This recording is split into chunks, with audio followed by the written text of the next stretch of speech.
बिस्मिल्लाहिर्रहमानिर्रहीम। अस्सलाम वालेकुम नाज़रीन, आप देख रहे हैं programme on the other side में हूँ आपके साथ फ़ायज़ा शिराज़ी।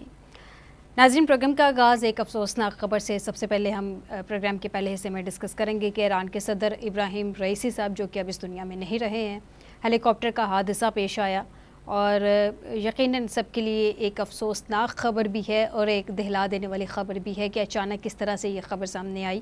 ईरान के सदर इब्राहिम रईसी साहब, उनके चीफ़ गार्ड, वज़ीर ख़ारजा, सूबे मशरक़ अज़रबैजान के गवर्नर आयतुल्लाह ख़ामनेई के नुमाइंदे ख़ुसूसी और हेलीकॉप्टर के अमले के 3 अरकान हादसे में जाँ बहक हुए हैं।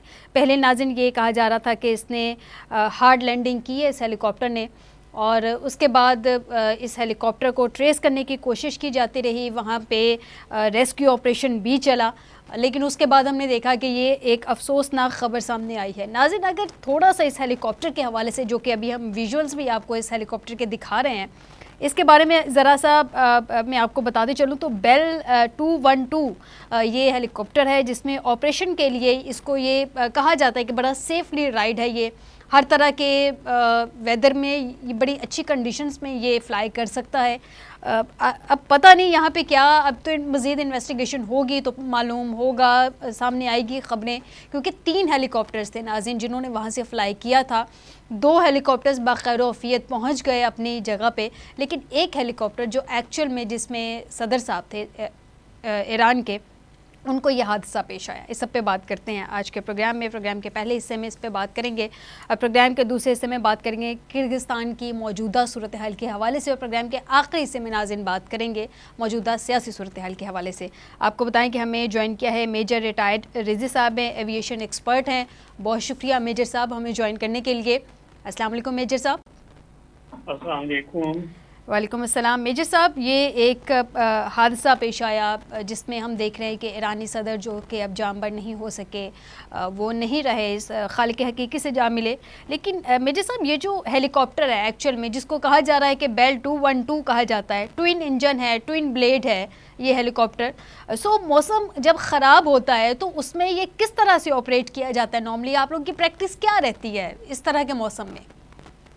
देखिए, ये एक नॉर्मल रूटीन है आज 2024 में, क्योंकि इंस्ट्रूमेंट फ्लाइंग और ये जो हेलीकॉप्टर है ये भी फिट है for all weather kind of flying. लेकिन जो आपने इतने इंट्रो में कहा है, अल्लाह पाक उनकी रूहों को अपने उसमें जगह दे कि ये जो है 2 हेलीकॉप्टर सेफली पहुंच गए हैं। एक का ना पहुंचना इस चीज की तरफ इशारा करता है।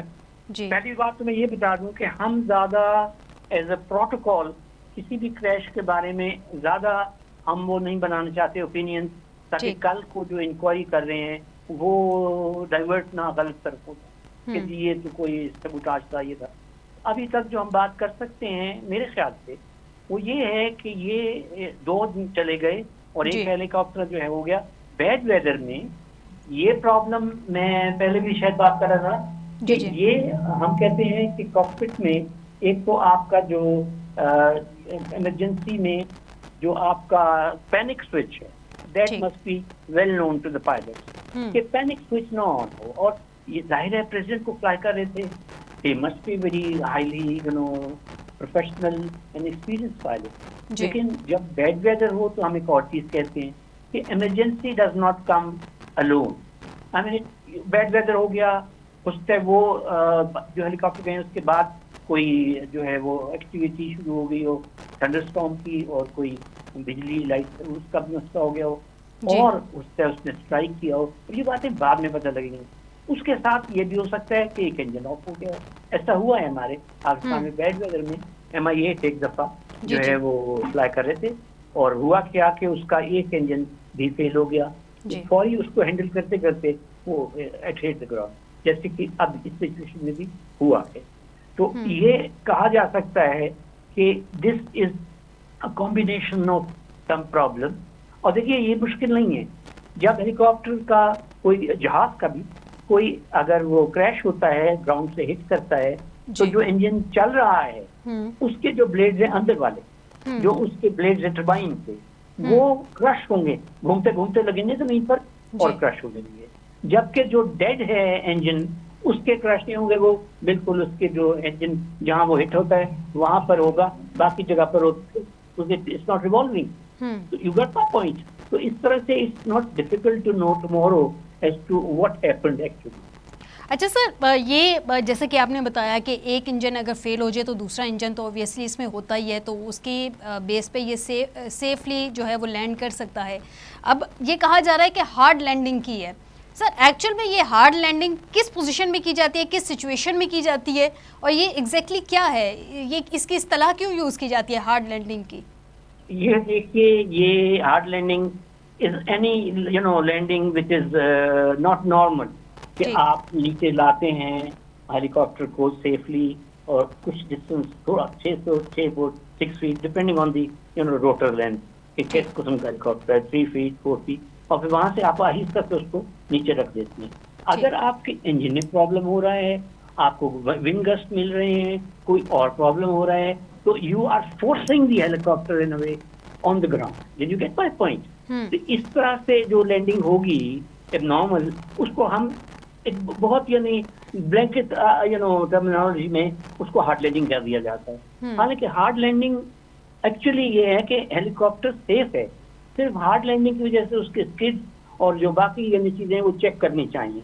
पायलट को एज गुड प्रोफेशनल उसको लिखना चाहिए आके जमीन पर कि मेरे हार्ड लैंडिंग की है। तो hard landing is another thing, is all together different thing. उसमें क्या होता है, ज्यादा उसकी जो स्किड्स हैं, और या अगर वो व्हील वाला हेलीकॉप्टर है तो उसकी व्हील वो चेक करने पड़ते हैं, बाकी हेलीकॉप्टर प्रॉब्लम नहीं होता। जबकि ये जो सिचुएशन है, इसमें तो ये लगता है कि जैसे अगर सामने से विंड आ रही है और आप स्काई लाइन पर हैं, तो विंड आके आपकी साइड पे नीचे जाएगी, और अगर आपके पीछे से आ रही है तो दूसरी तरफ जाके नीचे आएगी। तो इससे पता ही लगता है कि देखिए विंड भी हो सकता है, वहां विंड शेयर हो गया हो, कोई अप ड्राफ्ट आए हो, क्योंकि वो इलाका है इसी किस्म का, यहाँ वेदर भी खराब है। हो सकता है जब वो दूसरे 2 हेलीकॉप्टर्स हैं, जब उनको यही बैड वेदर मिला तो वो उस पर थोड़ा सर्कमनेविगेट करके निकल गए, जबकि इस पायलट ने हो सकता है सोचा एक्सपीरियंस भी मरवा देता है हमें कि नहीं, I will manage, no problem, मुझे क्या जरूरत है उधर जाने, जी जी आई मैनेज, मेरे पास वीवीआईपी हैं। उसमें हमें टाइम की बड़ी होती है कि जी वीवीआईपी को इतने बजे उतारना है, वहां पर लोग आएंगे रिसीव करने, 3 मिनट से ऊपर हम नीचे नहीं करते टाइम। तो ये चीजें मिलजुल के ऐसी हो जाती है। 212 is no doubt is a very good aircraft, लेकिन यू नो इट के American are not really supplying और providing the due maintenance to spare parts to Iran for its जैसे कि हमारे साथ भी हो चुका है, Russia stop giving us the same things for MI8 and MI17 and then we managed. And वो चीज मैंने बात की थी कि फिर पायलट कट करते हैं, कॉर्नर्स को शॉर्टकट लगाते हैं कि भाई मैनेज तो करना है ना आगे। तो अब मुझे नहीं पता कि ये 212 किस सिचुएशन में किस हाल में था। हालांकि वीवीआईपी के लिए they must have made sure कि it's in the best condition, लेकिन फिर वही आता है ना कि एक इमरजेंसी, एक problem is multiplied by another. And that's what is the crash actually. That's a bad luck. Sometimes you can say that. Major साहब ये थोड़ा सा गाइड कीजिएगा, जैसे कि इन्होंने कहा कि पहले हमने यही सुना, यही देखा कि हार्ड लैंडिंग की जा रही है, फिर उस हेलीकॉप्टर का कुछ पता नहीं चल सका, फिर रेस्क्यू टीमें पहुंची, उसको भी रेस्क्यू करने में काफ़ी टाइम लगा, ढूंढने में लगा।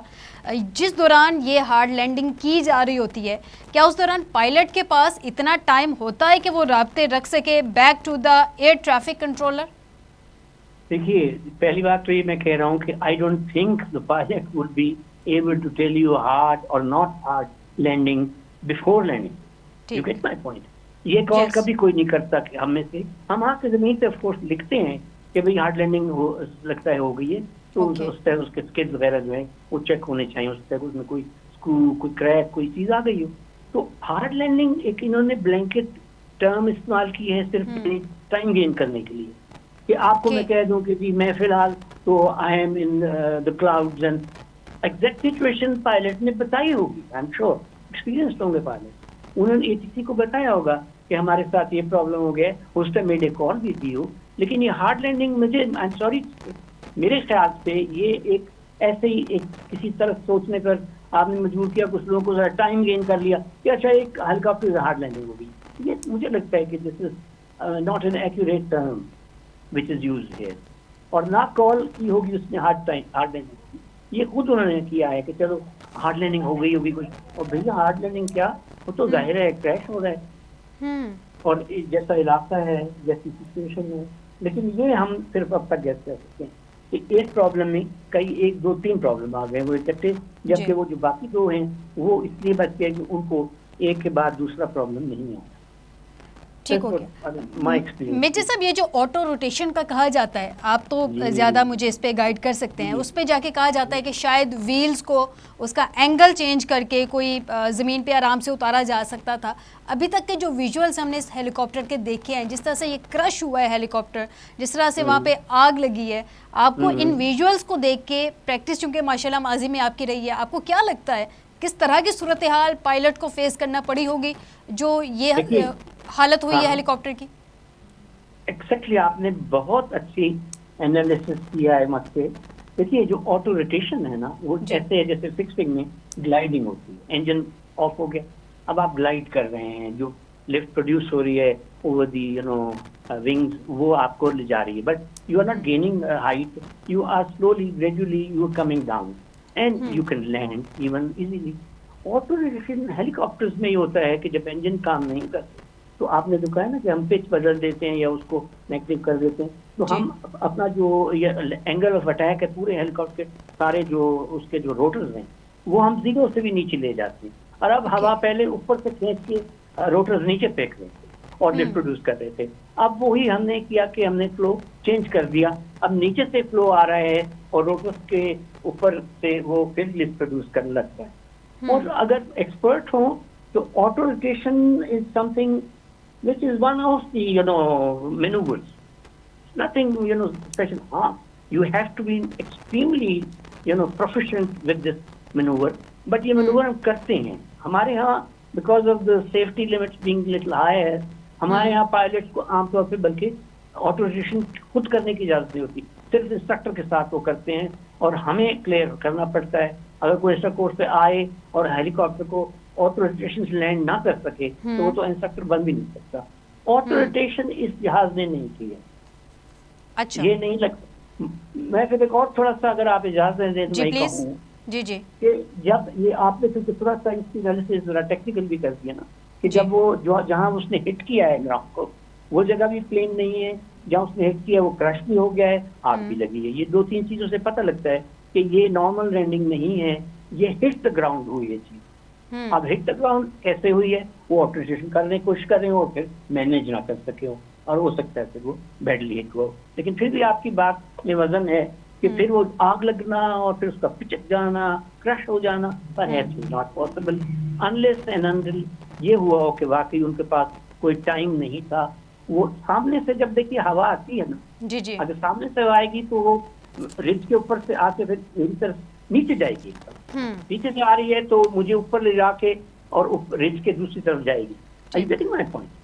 Yes. बहुत स्ट्रॉन्ग विंड सामने से आ रही है हेडविंड, तो वो जब आके ऊपर से क्रस्ट से स्काई लाइन पर से नीचे आएगी फौरन आके जी साइड से, तो वो फ्लाइंग ऑब्जेक्ट को धकेलेगी नीचे। और ये हो सकता है उस वक्त क्लाउड बेस की वजह से बहुत लो आ गए, और लो फ्लाइंग में अगर ऐसा मसला हो जाए कि आप किसी विंड शेयर में फंस जाएं, फिर मुश्किल से बचते हैं। आपने बड़ी इसकी नजर की, मुझे भी इस तरफ सोचने पे मजबूर किया। जी जी, बहुत शुक्रिया मेजर रिटायर्ड तारिक रज़ी साहब, एविएशन एक्सपर्ट, आपने हमें ज्वाइन किया और कुछ ऐसे एंगल्स थे नाज़रीन जो कि हम जानना चाह रहे थे कि पायलट इस सारी सिचुएशन को किस तरह से हैंडल करते हैं, और थोड़ा सा सिचुएशन को अंडरस्टैंड करने की कोशिश कर रहे थे कि उस वक्त पायलट्स को क्या प्रॉब्लम्स का सामना रहा होगा, क्योंकि एक बड़ी अनएक्सपेक्टेड सी बात है कि 3 हेलीकॉप्टर जो हैं एक वक्त में फ़्लाई करते हैं और एक ही वेदर में फ़्लाई करते हैं, 2 हेलीकॉप्टर सेफली पहुंच जाते हैं अपनी जगह पे, जबकि एक हेलीकॉप्टर जिसमें सदर साहब होते हैं ईरान के, उसको हादसा पेश आ जाता है। नाज़रीन, हुकाम के मुताबिक कुछ लाशें हैं जो कि नाकाबिले शनाख्त हो गई हैं, क्योंकि वो जैसा कि कहा जा रहा है कि आग की वजह से वो झुलस गई हैं। बड़ी ताज़ियत हम करेंगे उन फैमिलीज़ के साथ जिनके ज़ाहिर सी बात है इनकी फैमिलीज़ हैं, उन फैमिलीज़ के साथ भी इज़हार ताज़ियत करेंगे। और ये अनएक्सपेक्टेड सी ये चीज़ थी और ये इंतहाई दुखी चीज़ है। हमारे ब्रदर मुल्क हैं ईरान, और जिस तरह से ये हादसा पेश आया है, जिस तरह से ये सारी सूरत हाल हुई है, इससे कुछ एंगल जानने की कोशिश करेंगे कि इसका क्या कोई पॉलिटिकल एंगल भी बनता है। इस वक्त हमें ज्वाइन किया है एयर वाइस मार्शल रिटायर्ड एजाज़ महमूद मलिक साहब। बहुत शुक्रिया एजाज़ साहब हमें ज्वाइन करने के लिए। सर बहुत शुक्रिया जी। सर, सबसे पहले तो ये फरमाइएगा कि ये जो नॉर्मली ये सारी सूरत हाल है, इसमें हमने देखा है कि इजराइल ने भी अपनी तरफ से जस्टिफिकेशन तो एक बावसूख ज़राए से सामने आ रही है कि उसने दे दी है जस्टिफिकेशन। पहली बात तो उसको जस्टिफिकेशन देने की क्या ज़रूरत थी? आपको लगता है कि चले एक हादसा हुआ है तो इसका कोई पॉलिटिकल एंगल भी बनता है?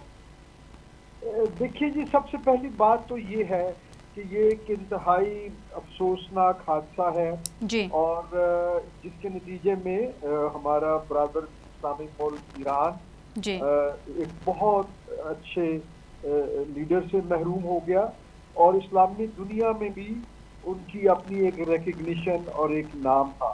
जी बिल्कुल। तो अल्लाह ताला उनके दर्जात बुलंद करे। अब कमिंग टुवर्ड्स आपके क्वेश्चन की तरफ, कि देखिए इस प्रोफाइल के और इस स्टेटस के जब भी कोई रहनुमा किसी की गैर तबई जो है मौत का शिकार होते हैं, तो उसको मुख्तलिफ एंगल से ही देखा जाता है। इसमें पहला तो जाहिर है हादसा है, उसकी टेक्निकल रीजंस हो सकती हैं, वेदर की वजह से जो है हवाई जो हादसा हैं वो होते हैं, लेकिन उसकी जो पॉलिटिकल रेमिफिकेशन है या उसके साथ आप ये कह लें कि कॉन्स्पिरेसी थ्योरीज जो होती हैं कि इस तरह की हाई प्रोफाइल डेथ्स जो हैं वो कई ग्रुप को, कई ममालिक को या कई मुखालिफिन को जो है उसके कुछ लामहला कोई फवाइद होते हैं या हो सकते हैं। तो ये यकीनन आने वाले दिनों में ये चीज़ जो है वो इसकी प्रॉपर जब मुनासिब तरीके से तहकीकात होगी तो वो तमाम एंगल से इसको देखा जाएगा। और मेरा ख्याल है कि ईरान अपनी जो उनकी रवायात हैं और जो उनकी खारजा पॉलिसी के जिस तरह से वो उनकी स्ट्रेटजिक हैंडलिंग होती है, बिल्कुल जो है बगैर किसी जो है लगी लपटी रखे वो इसको यकीनन उस चीज़ को हाईलाइट करेंगे और हमें किसी मुनासिब ऑफिशियल जो है उनके ऐलान का और जी ऑफिशियली अनाउंसमेंट का इंतजार करना चाहिए, बजाय इसके कि हम इस पे स्पेकुलेशन करें। जी बिल्कुल। अच्छा एजाज साहब, थोड़ी सी इस हवाले से भी गाइडलाइन दीजिएगा। ये जो हेलीकॉप्टर था उनका बेल 212, जितना अभी मेरी डिस्कशंस हुई हैं, जितने ऑफिशियल से मैंने इसके बारे में पूछा है, मुझे जो इन्फॉर्मेशन मिली है वो यही है कि दुनिया की जितनी भी हेलीकॉप्टर की फैमिलीज़ हैं, नॉर्मली ये उनका सेफेस्ट हेलीकॉप्टर है उनमें से एक ये बेल के जितने भी हेलीकॉप्टर्स होते हैं।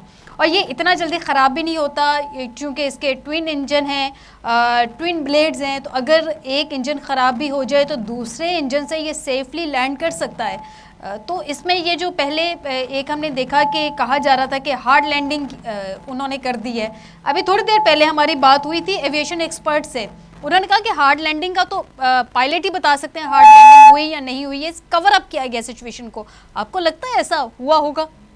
देखिए ये जो मैन्युफैक्चरर हैं बेल हेलीकॉप्टर्स के, ये तो एक काफ़ी बड़ी एस्टैब्लिश और पुरानी कंपनी है, लेकिन अभी तक कोई इसमें मुसद्दिका इतलात नहीं है कि ये इटसेल्फ ये जो हेलीकॉप्टर था कितना पुराना था। कि हमें ये देखना है कि ये वेस्टर्न सोर्स की जो सप्लाईज और इक्विपमेंट है और फिर उनकी एविएशन में जो भी फ्लाइंग मशीन होती है, वो हेलीकॉप्टर हो या फिक्स विंग जहाज हो, उनके कुछ पार्ट्स जो हैं वो मखसूस घंटों के ऑपरेशन के बाद उनको मेंटेनेंस या रिप्लेसमेंट की जरूरत होती है। ठीक है। तो हमें ये भी जहन में रखना होगा कि पहली बात ये है कि ये किस मैन्युफैक्चरिंग बैच में से था, कितना पुराना जहाज था, हेलीकॉप्टर था, और दूसरे ये कि ईरान के ऊपर सैंक्शंस होने की वजह से जो मतलूबा स्पेयर पार्ट्स होते हैं वो क्या इनको मुयस्सर थे, या ये अपने जो है ना ऑपरेशंस को सेफ्टी के जो स्टैंडर्ड्स हैं उसके मुताबिक पार्ट्स को चेंज करने की पोजीशन में ना होने की वजह से वो इसको जो है जो सेफ्टी स्टैंडर्ड्स को वायलेट तो नहीं कर रहे थे। ये चीज देखने वाली है। जी, बहुत शुक्रिया air vice marshal retired Ejaz Mahmood Malik साहब। सर, आपने हमें ज्वाइन किया और अपने मौक़िफ़ से भी आगाह किया कि आप इस सारी सिचुएशन में किस तरह से देख रहे हैं इस सिचुएशन को। नाज़रीन, छोटा सा ब्रेक लेते हैं, ब्रेक के बाद वापस आएंगे तो कुछ किर्गिस्तान की सूरत हाल के बारे में जानेंगे और एक मुतासरा बच्चे के वालिद हमारे साथ मौजूद होंगे, उनसे मौजूदा सूरत हाल जानेंगे, वहाँ पर क्या सिचुएशन है, उनका बच्चा सेफ़ है नहीं है, और वो वहाँ पर इस वक्त क्या सिचुएशन को देख रहे हैं। एक ब्रेक के बाद वेलकम बैक नाज़रीन। कुछ बात करते हैं किर्गिस्तान वाक़े के हवाले से कि अब मौजूदा सूरत हाल वहाँ पे क्या है। जो बच्चे वहाँ पे मौजूद हैं उनके वालिदैन डेफिनेटली बहुत ज़्यादा कंसर्न्ड है अपने बच्चों को लेके। कुछ की तो यहाँ पे पाकिस्तान आ गए हैं और उनके भी कुछ शिकायतें हैं, शिकवे हैं, लेकिन जो बच्चे वहाँ पे मौजूद हैं उनके वालिदैन को क्या मुश्किलात का सामना है, इस सब पे बात करते हैं। हमारे साथ इस वक्त मौजूद हैं मोहम्मद हुसैन जट साहब, किर्गिस्तान मुतासरा बच्चे के वालिद हैं। इनका बेटा अभी जानते हैं कि वहीं पर है। क्या सूरत हाल है, क्या मौजूदा सूरत हाल है, क्या अभी सिक्योरिटी के कुछ जो वहाँ पे ख़तरात थे वो टल गए हैं या अभी भी मौजूदा वही सूरत हाल है। नाज़रीन, यहाँ पे एक चीज़ मैं मेंशन करती चलूँ कि बच्चे की सिक्योरिटी और सेफ्टी के पेश नज़र हम बच्चे का नाम और उसकी तस्वीर यहाँ पे मेंशन नहीं कर रहे हैं, सामने नहीं लेके आ रहे हैं मीडिया के। जट साहब, अस्सलाम वालेकुम। वालेकुम सलाम जी, बहुत शुक्रिया मैडम आपका, आपने टाइम दिया है मुझे। जी, मैं आपको थोड़ी सी तफसील बता देता हूँ आपके क्वेश्चन के हवाले से ही। जी कि आज काफी सारे बच्चे जो हैं वो एयरपोर्ट पहुंचे थे, जिन्होंने जो बच्चे कल अपने पासपोर्ट लेने में कामयाब हो गए थे, और ये अपनी मदद आपके तहत हुआ है, किसी ने उनकी वहाँ पे हेल्प नहीं की। इवन देन जो हमारे एम्बेसडर हैं वहाँ पे हसन जैगम साहब, मैं आज उनका फोन ट्राई करता रहा हूँ यहाँ से, उनका आज नंबर ही पावर्ड ऑफ जा रहा है। शायद वो रेस्ट कर रहे होंगे, पिछले 2-3 दिन वो जो है ना रेस्ट पे थे, आज वो एक्स्ट्रा रेस्ट पे चले गए हैं, क्योंकि गवर्नमेंट जो है ना वो किसी लेवल पे कोई सपोर्ट नहीं कर रही। तो आज बच्चे एयरपोर्ट पहुंचे हैं, उनके भी एनओसी कैंसिल कर दिए गए हैं, और वो कुछ बच्चे एयरपोर्ट से वापस आ गए अपने हॉस्टल्स में, और कुछ वहाँ पे अभी रुल रहे हैं। अच्छा जट साहब, यहाँ पे एक मेरा क्वेश्चन मजीद ऐड करते जाइएगा, फिर अपना आंसर दोनों को इकट्ठा दे दीजिएगा। आपका बेटा अभी वहाँ पे है, उसके एनओसी का कोई मसला तो नहीं बना? क्या सूरत हाल क्या देख रहे हैं इस वक्त वहाँ पे? आपका कांटेक्ट तो ज़ाहिर सी बात है अपने बेटे के साथ, मौजूदा सिचुएशन क्या देख रहे हैं? मैडम, हम तो पिछले 3 दिन से उनके साथ राब्ते में हैं। 2 रातें 3 दिन हो गए हैं, हम सो भी नहीं पाए, टेंशन बहुत ज्यादा है। आपको पता है बच्चों की टेंशन होती है, और बच्चा जब आपसे हजारों मील दूर बैठा होता है ना, तो तब आपकी टेंशन ज्यादा बढ़ जाती है। फिर पराया मुल्क है, वहां पे कोई अपना है नहीं। हालात ये है कि पिछले 3 दिन से लगातार वहां पे बहुत ज्यादा सफोकेशन है, बहुत ज्यादा मसाइल का सामना करना पड़ रहा है बच्चों को। खाने पीने की एशिया जो है उनके पास नहीं पहुंच रही। हॉस्टल में वो ब्रेड अंडे पे गुजारा कर रहे हैं। हॉस्टल के जो मालिकान रिक्वेस्ट करके बाहर से चीजें मंगवाई जाती हैं, एक्स्ट्रा पे करके उनको मंगवाई जाती हैं, वो भी नखरों में आए हुए हैं। वो भी कहते हैं जी देखिए आपने तो चले जाना है इस मुल्क को छोड़ के, हम यहाँ के लोकल हैं, ये लोग हमें बाद में मारेंगे। कोई बंदा वहां पे सपोर्ट नहीं कर रहा है। मेरे बेटे को तो 2 दिन तो पासपोर्ट नहीं मिला। आज वो बड़ी मुश्किल से 7-8 बच्चे जो है मिलके वो यूनिवर्सिटी पहुंचे हैं। उन्होंने जाकर यूनिवर्सिटी में, क्योंकि इनके पासपोर्ट यूनिवर्सिटी में जमा होते हैं, तो वहां से इन्होंने पासपोर्ट लिया है। पासपोर्ट लेने के बाद फिर उसकी कॉल आई है कि जी एनओसी हमारे कैंसिल कर दिए गए, हमें तो जाने नहीं दिया जा रहा, हमें तो टिकट ही नहीं दिए, और अपने पैसों से टिकट ले रहे हैं बच्चे। गवर्नमेंट का कोई जहाज, कोई फ्री फ्लाइट्स, कोई इस तरह की बातें नहीं है। आपको एक बात का अंदाजा हो गया होगा कि वज़ीर-ए-आज़म पाकिस्तान जनाब शहबाज शरीफ साहब ने ऐलान कर दिया था कि कल जो है इसहाक डार साहब वज़ीर ख़ारजा और अमीर मुकाम जो है वो कल किर्गिस्तान पहुंचेंगे और वहां से जाके बच्चों को रेस्क्यू करने में उनकी मदद करेंगे, लेकिन वो नहीं गए। मतलब पूरी कौम के साथ मजाक किया गया है, पूरी कौम के साथ झूठ बोला गया है। ऐसी कौन सी मजबूरी हो सकती है कि 12-13 हजार खानदान यहाँ पे टेंशन में बैठा हुआ है और एक वजीर खारजा जो है वो नहीं जा पा रहे। उन्होंने यहाँ से जहाज पकड़ना है, उन्होंने किर्गिस्तान पहुंच जाना है और वहां पे जो एम्बेसडर बैठे हुए हैं वो भी बहुत बड़ी एम्बेसी तो हमारी काम नहीं कर रही मैडम। वहां पे 2-3 बंदे हैं, सिर्फ छोटी सी एम्बेसी है, बराए नाम से ही एम्बेसी है, कोई इतनी बड़ी नहीं है। इंडिया ने तो अपने लोगों को रेस्क्यू किया है, उन्होंने बकायदा अपनी सिक्योरिटी फोर्सेज को साथ लिया, उनके साथ सिक्योरिटी थी, उन्होंने बच्चों को सिक्योर किया है। हमसे अच्छा तो बांग्लादेश रह गया जिन्होंने अपने बच्चे सारे के सारे रेस्क्यू कर लिए हैं, इजिप्टियन ने कर लिए, जॉर्डन वालों ने कर लिए हैं। सिर्फ पाकिस्तान है जो बेआसरा है, जिनके पीछे है कोई नहीं, वो बेसहारा है। तो 2 दिन तो ये बहुत ज्यादा मसला रहा मीडिया में।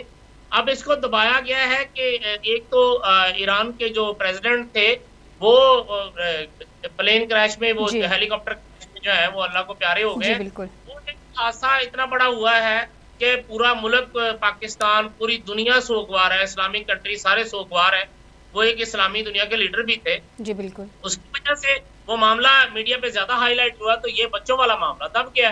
ठीक, जट साहब यहाँ पे मुझे ये भी थोड़ा सा गाइड कीजिएगा। आपने एम्बेसी की बात की, आपने कहा कि आज उनके साथ राब्ता नहीं हो पा रहा। जो पिछले कुछ दिन गुजरे हैं, क्या आपका पाकिस्तानी एम्बेसी में वहाँ पे जो एम्बेसडर्स हैं उनमें से किसी के साथ कोई राब्ता हुआ?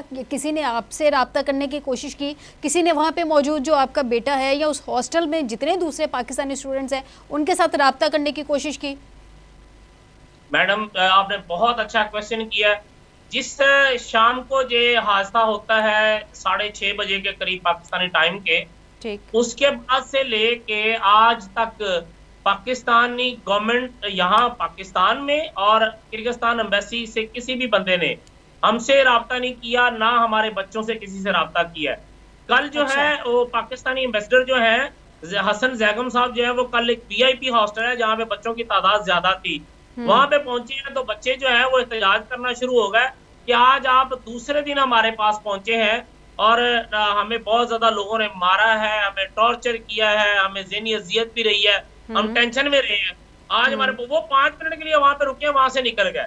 तो वो ये कि आगे से वो जस्टिफाई करते कि मसाइल क्या थे, उन्होंने बच्चों के लिए किया क्या है, किसी को कोई जवाब दिए बगैर वो निकल गए। तो आपको उनको क्या कहा जा सकता है मैडम, वहाँ पे लोकल बच्चों से नहीं राब्ता हो पा रहा, हमसे किसने राब्ता करना है? अच्छा, मुझे जट साहब ये भी बताइएगा कि कुछ स्टूडेंट्स के वहाँ पे मैंने देखा, उन्होंने टीवी इंटरव्यूज़ में कहा कि वहाँ पे मोबाइल स्नैचिंग की सूरत हाल पहले भी रही है वहाँ पे, इस सारे सानहे से पहले, और बहुत ज़्यादा आइडियल सिचुएशन सिक्योरिटी की वहाँ पे पहले भी नहीं थी।